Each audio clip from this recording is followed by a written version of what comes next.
Gloire à Dieu. Amen. Que le Seigneur vous bénisse. Amen. Je suis fier d'être au milieu de vous ce matin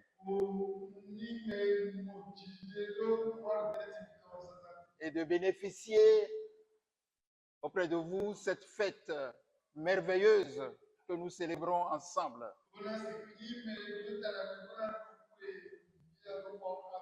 Et c'est un honneur pour moi d'avoir été appelé pour venir au milieu de vous. J'entends parler de cette église il y a longtemps, avant même que notre cher pasteur Alaba ne soit affecté ici. Et je l'aime beaucoup, c'est un pasteur que j'aime beaucoup avec son épouse.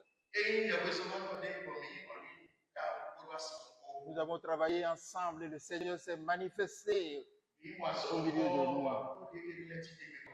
Je voudrais inviter et féliciter et remercier l'Église tout entière.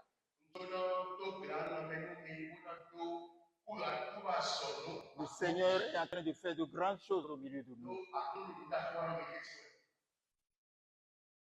J'étais fier d'être ici le mardi dernier. Cette église est une église lumineuse. Et on sent la lumière du Christ ici. Merci l'association des hommes de vous être joint au pasteur pour m'inviter. Je suis heureux d'être au milieu de vous. Je me sens fier d'être les vôtres parce que nous sommes les mêmes. Nous sommes les frères du Seigneur Jésus-Christ. Et donc, le thème de notre exhortation, comme vous l'avez dit, chanté, déclamé, c'est l'engagement de l'homme au service de Dieu. Je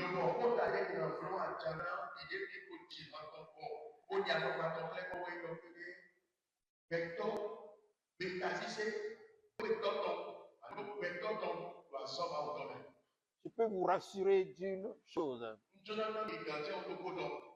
C'est un engagement important. Et tout ce que vous avez demandé à Dieu, à travers les chants, à travers les cantiques, le Seigneur a entendu. Et cela réjouit son cœur et il vous exauce du haut de son trône.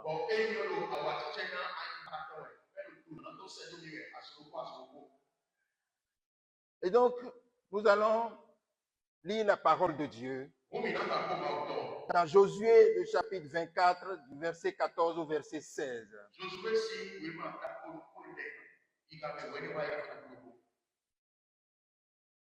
n'ai pas demandé au pasteur, j'ai combien de temps? J'ai combien de minutes? J'ai combien de minutes? J'ai combien de minutes? 30. Merci. Alors donc, nous avons lu le texte mardi dernier et nous avons souligné de grands traits l'engagement que Josué a pris devant le peuple d'Israël. Il a dit, moi et ma maison, nous servirons l'Éternel. Il a dit, si vous n'êtes pas prêts, si personne ne peut s'engager avec moi, il a dit, moi et ma maison, nous servirons l'Éternel. Ça, c'est un engagement. Cet engagement a été pris lorsque le peuple a constaté de visu tous les miracles, toutes les délivrances que l'Éternel a opérées lors de leur sortie d'esclavage du pays d'Égypte.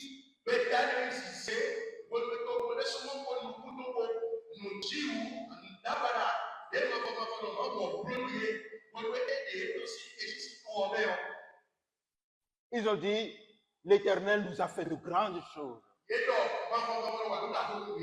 Et en reconnaissance de ces grandes choses, nous devons servir ce Seigneur parce que c'était sa volonté. C'est de sa volonté d'aller le servir qu'il les a libérés du pays d'Égypte.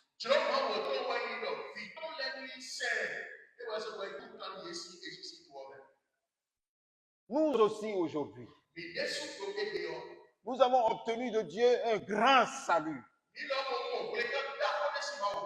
Il nous a libérés de l'esclavage du péché. Et il nous a donné l'espérance de la vie éternelle.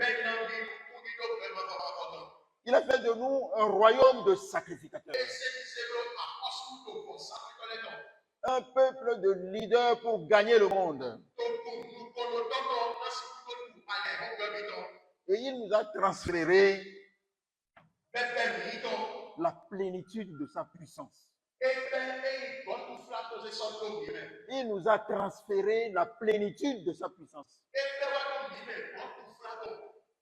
Pour tous ceux qui croient en lui. Nous allons le lire dans Jean le chapitre 14, le verset 12.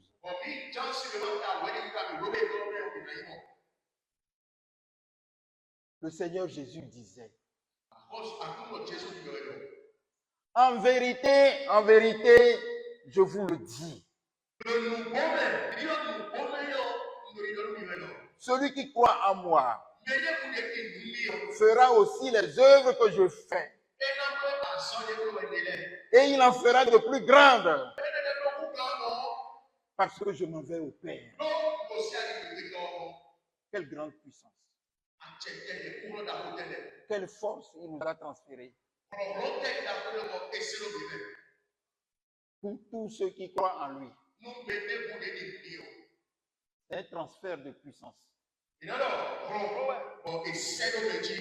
L'objectif de ce transfert de puissance, pour nous, c'est de servir Dieu. Avec cette puissance-là, pour gagner le monde entier pour Jésus-Christ. Comme le peuple d'Israël. Comme le peuple d'Israël, nous devons nous engager. Comme Jésus l'a dit,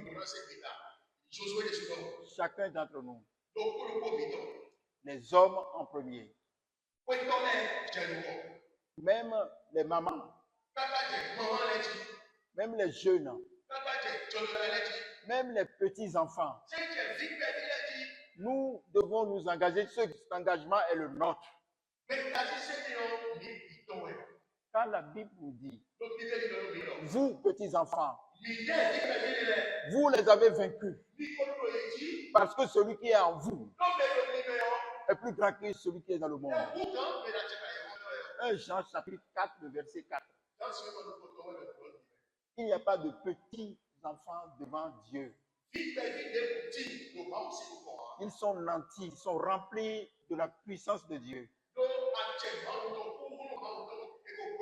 Vous, petits enfants, je vous respecte. Vous êtes de Dieu. Vous appartenez à Dieu. Et la puissance de Dieu est sur nous tous. Pour aller servir Dieu. À commencer par la maison de Dieu. Jusque dans le monde entier. Et c'est pour cela que le Seigneur nous a dit qu'il est la lumière du monde. Il a dit, celui qui me suit, il ne marchera pas dans les ténèbres. Il marchera dans la lumière de la vie. Et il a dit, vous êtes la lumière du monde. Vous êtes le sel de la terre. Donc c'est vous qui devez impacter le monde. Et tout cela, c'est pour que nous puissions le servir. Obéir à ses commandements. Servir le Seigneur. Il y a un pouvoir dans le service. C'est pour cela que j'aimerais vous dire ce matin que ce n'est pas facile de servir. Ni même pas facile de servir le Seigneur.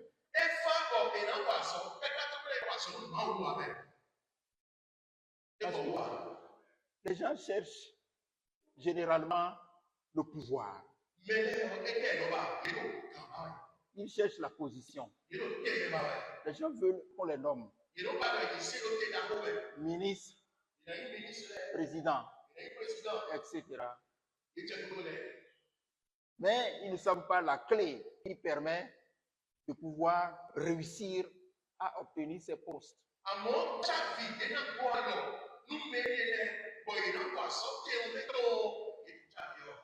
J'aimerais vous dire que la clé pour pouvoir avoir le pouvoir, c'est le service.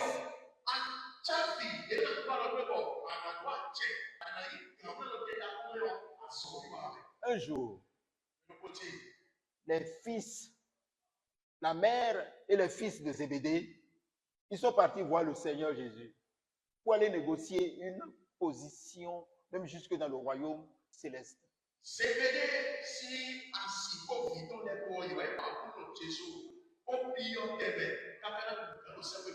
L'un voulait rester à gauche, l'autre voulait rester à droite. Et le Seigneur Jésus leur a dit, ce que vous demandez là, vous ne savez pas. Pour pouvoir obtenir cela, est-ce que vous pouvez boire ma coupe? Ils disent oui, nous pouvons, oh, si c'est ça. Et puis le Seigneur leur a dit, finalement, celui qui veut être le plus grand, il doit être votre serviteur. Et même esclave. Matthieu chapitre 20, le verset 26 et le verset 27. Donc, la clé pour pouvoir grandir, la clé pour pouvoir avoir des positions, c'est le service.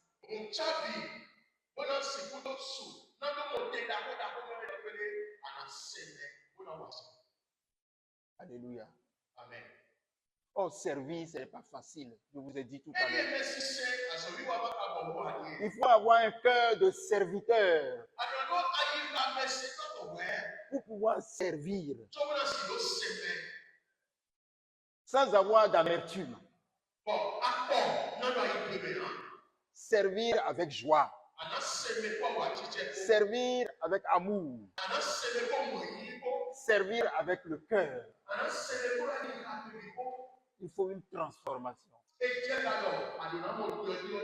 Une transformation spirituelle qui vous donne un cœur de serviteur. Sinon, vous allez rougir en servant.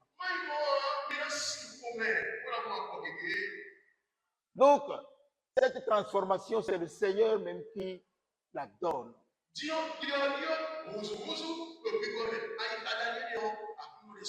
Le serviteur doit demander que son cœur soit transformé.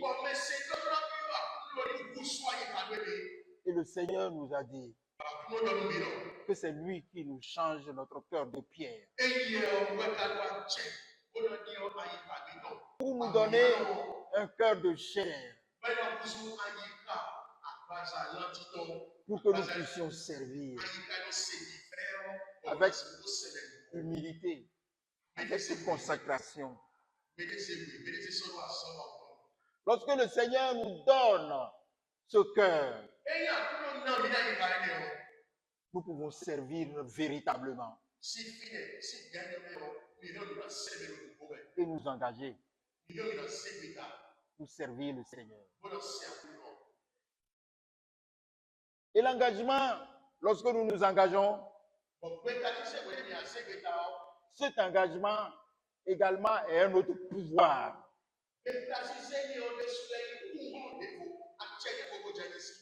L'engagement est un pouvoir.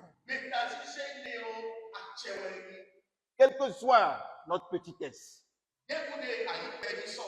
dans ce monde,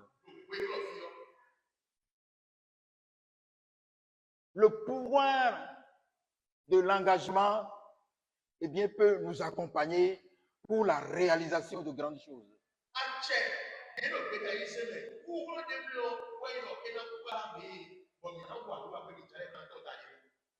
Et le Seigneur voit notre cœur pour discerner notre engagement.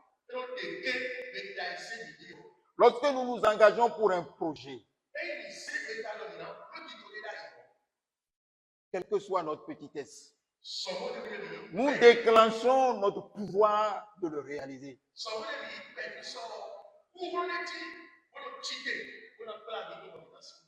Lisons Proverbe chapitre 16, le verset 1er.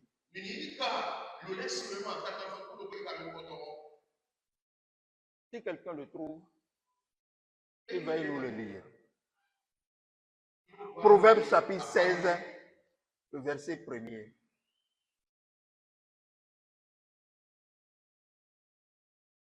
Il est écrit. Oui. Les dispositions du cœur appartiennent à l'homme, mais la décision que formule la langue est de l'Éternel. Alléluia. Donc les décisions que vous pouvez prendre, les projets que vous pouvez formuler,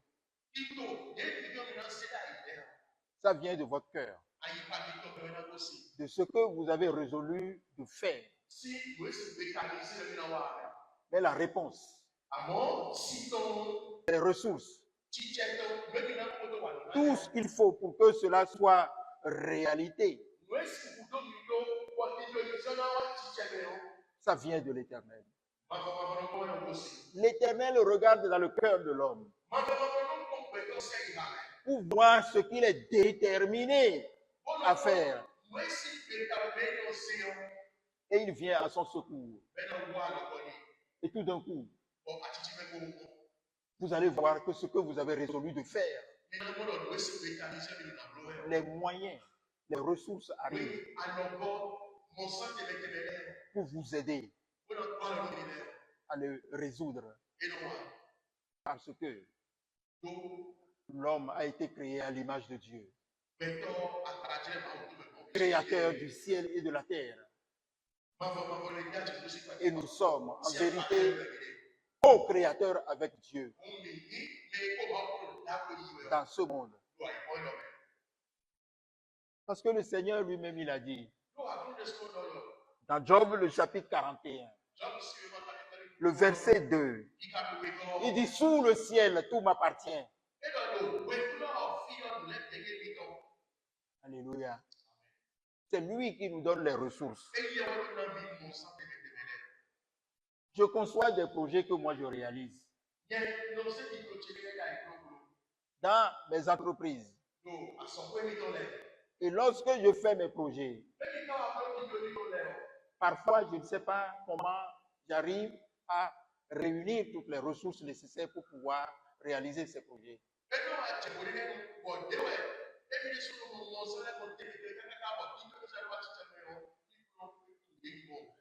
Nous avons ISM Adonai au Bénin, au Togo et en Côte d'Ivoire.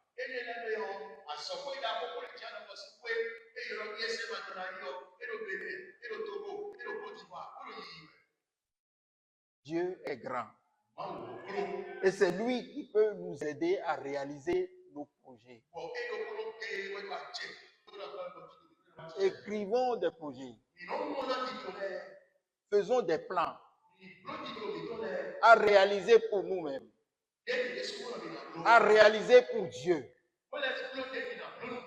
à réaliser pour l'Église, à réaliser pour la nation, et vous verrez l'Éternel venir à votre secours. C'est le pouvoir de l'engagement. Quels sont les services sur lesquels nous pouvons nous engager? Dans la maison de Dieu, nous sommes des sacrificateurs pour Dieu. Nous pouvons nous engager à adorer Dieu de tout cœur, de toute notre force, avec amour. Et Dieu va nous accompagner. Ensuite, nous pouvons nous engager dans l'évangélisation pour répandre la bonne nouvelle dans nos villages, dans nos quartiers, dans nos pays, dans nos départements et jusqu'aux extrémités de la terre. Nous pouvons nous engager aussi à enseigner dans la maison de Dieu. Nous avons besoin de disciples bien formés qui peuvent former d'autres disciples. Parce que le Seigneur nous a dit de faire de toutes les nations devenir des disciples du Christ. Des disciples qui connaissent la parole de Dieu. Que le Seigneur vous bénisse. Vous avez chanté tout à l'heure. Que vous soyez remplis de la parole de Dieu. Le Seigneur veut des disciples bien formés. Nous avons besoin aussi d'être des bâtisseurs dans l'Église. Des gens qui ont des projets et qui doivent faire des réalisations pour construire des églises, pour construire des annexes, pour financer des missions, pour financer l'évangélisation, pour financer des œuvres sociales. Partout où nous pouvons laisser des traces, que les gens peuvent discerner notre impact dans la société. Nous devons être des bâtisseurs. Et on doit nous remarquer dans la société que ceux-là, ils n'ont pas seulement la puissance seulement pour prier. Ils ont la puissance pour agir, pour réaliser des choses. Et c'est comme ça que nous pouvons œuvrer pour Dieu et le servir. Pour terminer, je vais vous parler de où est-ce que nous allons trouver l'argent. Où est-ce que nous allons trouver l'argent pour faire tout ce que nous disons que nous voulons faire?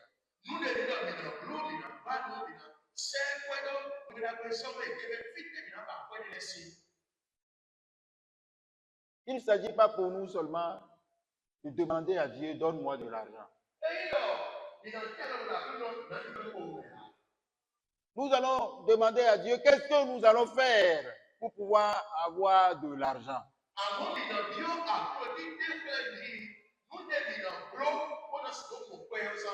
Qu'est-ce que je dois faire? Quel travail je dois faire qui va me procurer de l'argent pour qu'ayant cet argent, je puisse amener pour contribuer à l'œuvre du Seigneur. Si nous orientons de telle manière notre prière, Dieu nous montrera des secrets. Les secrets sur ce que nous devons faire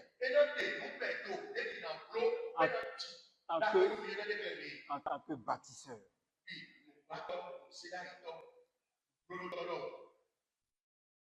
Dieu nous a donné depuis l'Ancien Testament, depuis toujours, que le monde est monde, que nous pouvons créer de la richesse à travers les entreprises.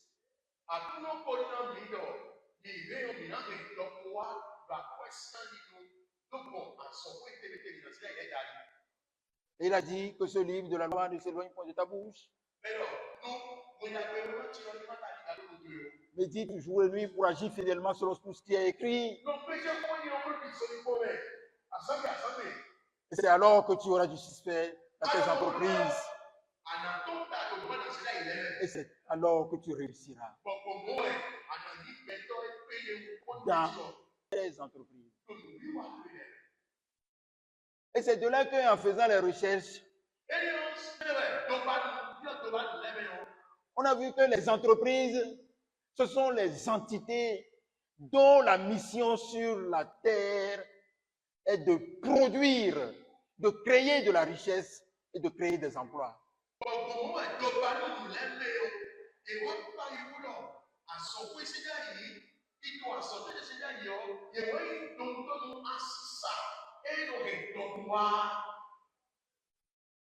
Créer de la richesse et créer des emplois. Donc nous devons inciter les chrétiens pour qu'ils aillent sur ce terrain-là.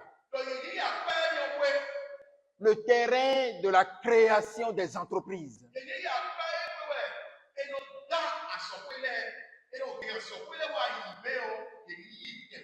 Parce que nous avons beaucoup besoin d'argent pour soutenir l'œuvre de Dieu.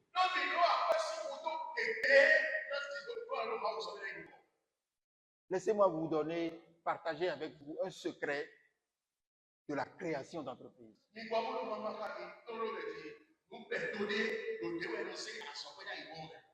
Quand on demande aux gens d'aller créer les entreprises,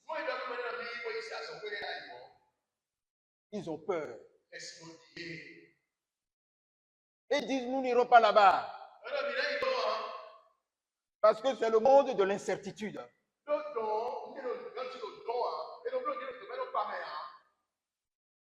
J'ai dit ça à un diplômé des années passées, un grand diplômé.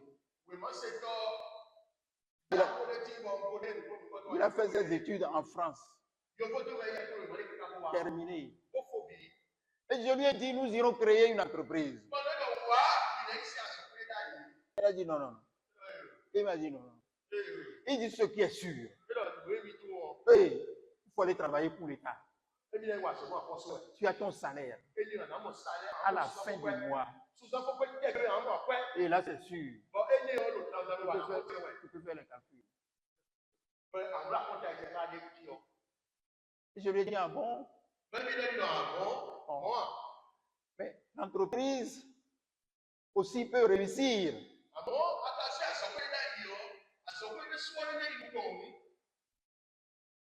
Alors donc, les gens ont peur. Parce qu'ils ne savent pas s'ils vont réussir ou s'ils vont échouer sur ce terrain-là.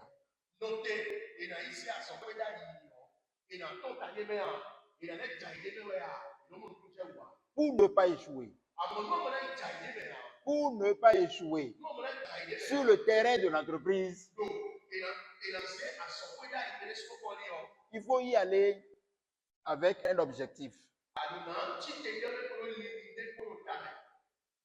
Pas avec l'objectif d'aller devenir riche, mais dans l'objectif, écoutez-moi bien, d'aller servir. D'aller servir. D'aller servir les gens qui sont sur le terrain et qui ont des besoins et qui ont besoin des biens et des services pour leur consommation.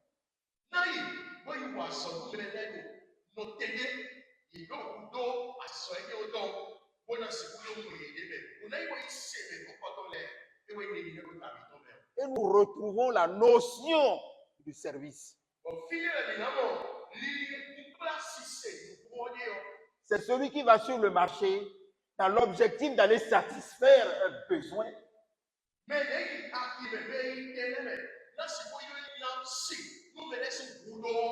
C'est en cherchant à satisfaire les besoins des autres que lui, il est récompensé.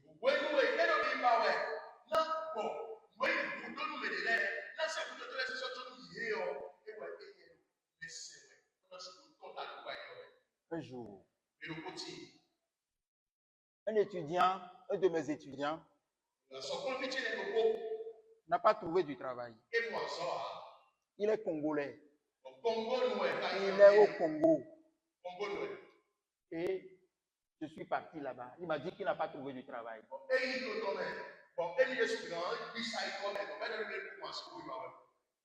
J'ai dit, bon, dans tout ce que tu as appris, qu'est-ce qu'il reste à faire? Créer son entreprise. Mais crée ton entreprise, non? Je dis, mais qu'est-ce que je vais faire? Qu'est-ce que nous avons étudié? Il faut voir les besoins. Il faut voir les besoins. Et il a commencé par circuler dans la ville de Brazzaville. Qu'est-ce qu'il a vu? Les tas d'ordures. Il faut travailler maintenant les tas d'ordures. Il a pris les bonnes femmes du quartier. Il a commencé par rendre propre la ville de Brazzaville en ramassant les ordures. Et au bout de quelques mois, c'est le chef de l'État du Congo qui circulait et qui l'a vu.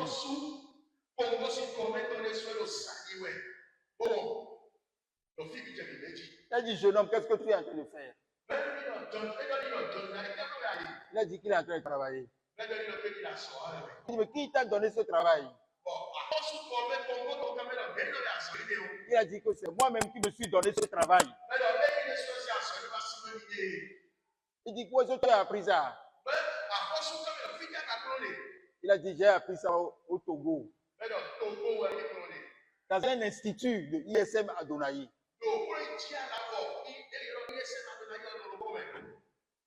Le chef de l'État lui a dit, viens me voir la semaine prochaine à la présidence. Et il est parti voir le président. Le président lui a dit, je vais te donner un contrat.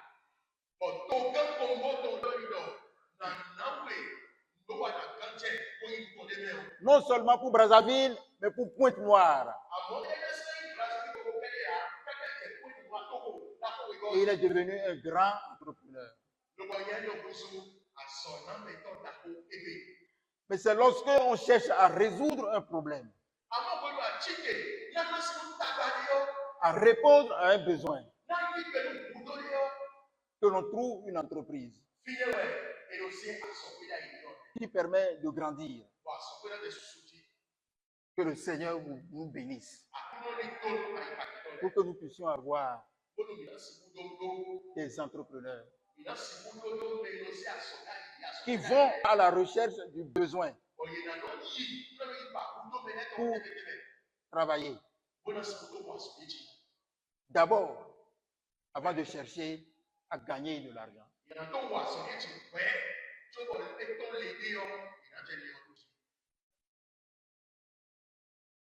Et lorsque nous gagnons de l'argent, à travers tout ce que le Seigneur mettra dans nos mains, il faut investir dans la maison de Dieu. Ça aussi, c'est une autre source de gain. Une autre source de gain.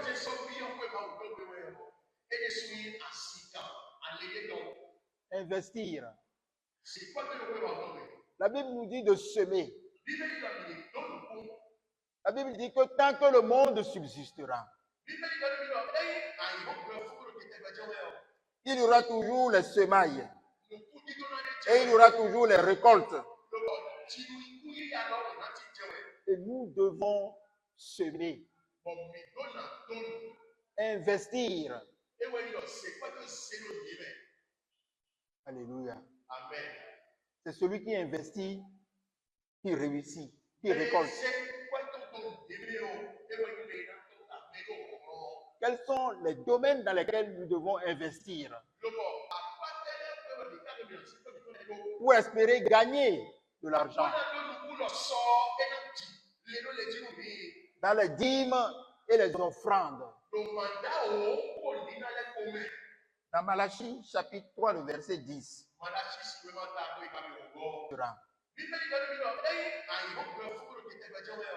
Il y aura toujours les semailles et il y aura toujours les récoltes.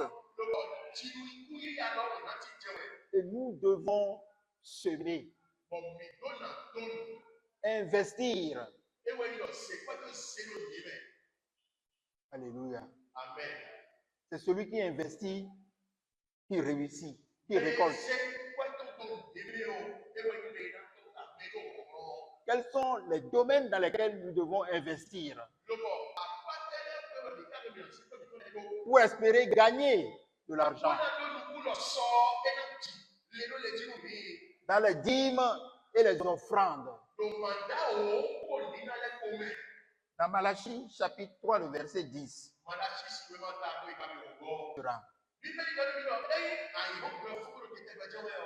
Il y aura toujours les semailles et il y aura toujours les récoltes. Et nous devons semer, investir. Alléluia. Amen. C'est celui qui investit qui réussit, qui récolte. Quels sont les domaines dans lesquels nous devons investir pour espérer gagner de l'argent? Dans les dîmes et les offrandes. Dans Malachie, chapitre 3, le verset 10.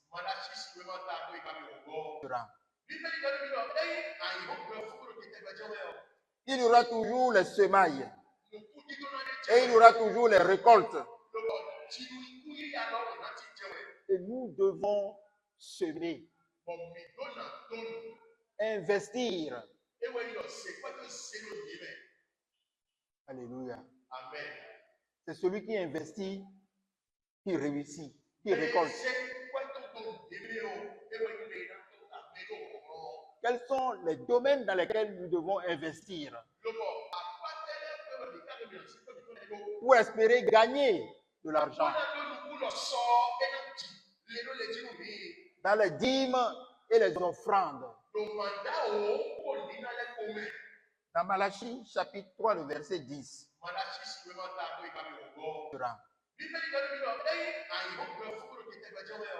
Il y aura toujours les semailles et il y aura toujours les récoltes. Et nous devons semer, investir. Alléluia. Amen. C'est celui qui investit qui réussit, qui récolte. Quels sont les domaines dans lesquels nous devons investir pour espérer gagner de l'argent? Dans les dîmes et les offrandes. Dans Malachie, chapitre 3, le verset 10.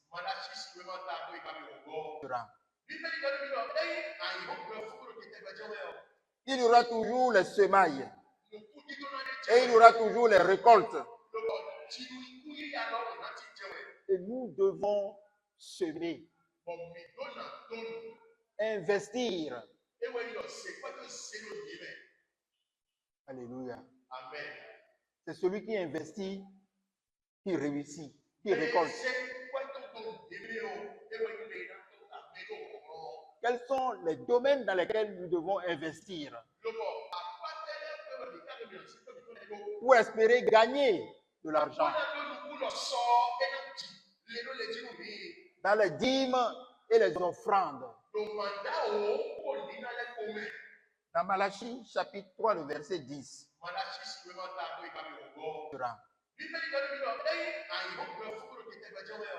Il y aura toujours les semailles. Et il y aura toujours les récoltes.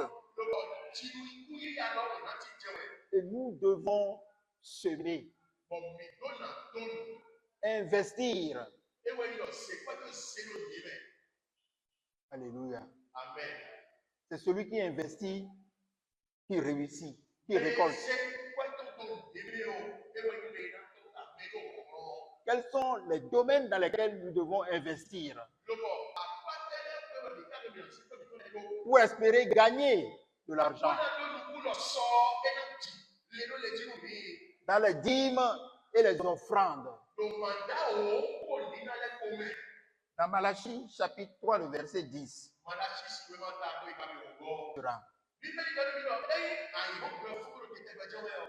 Il y aura toujours les semailles. Et il y aura toujours les récoltes. Et nous devons semer, investir. Alléluia. Amen. C'est celui qui investit, qui réussit, qui récolte.